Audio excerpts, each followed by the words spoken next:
Welcome to our channel. Today we how to budget for study abroad with BB&T detailed guide step by step clearly. Begin by determining the total cost of your study abroad program. Include tuition fees, accommodation, food, travel, and personal expenses. Research the cost of living in your chosen country. Create a detailed list of all anticipated expenses. Next, evaluate your current financial situation. Gather information about your income sources, including savings, scholarships, and any part-time work. Calculate your total available funds.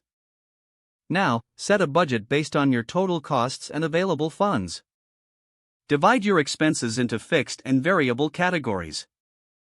Fixed expenses might include tuition and rent, while variable expenses could cover entertainment and dining out. Allocate specific amounts for each category. Consider creating a monthly budget to spread expenses evenly over time.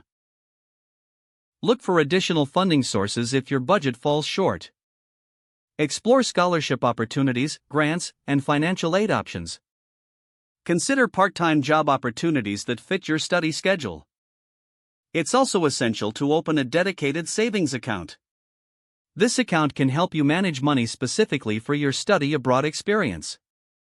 Set up automatic transfers to this account to ensure consistent saving.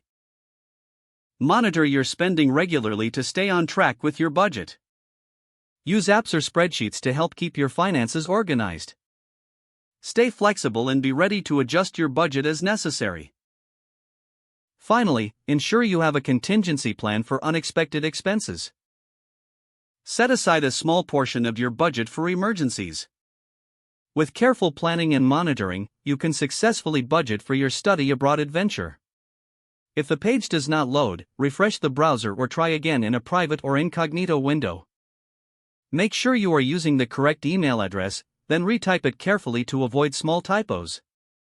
If your password is not accepted, use the reset option and create a new strong password you can remember. Check your spam folder for verification or security emails, then complete any requested confirmation steps. Don't forget to like this video and subscribe to our channel for more step-by-step tech guides.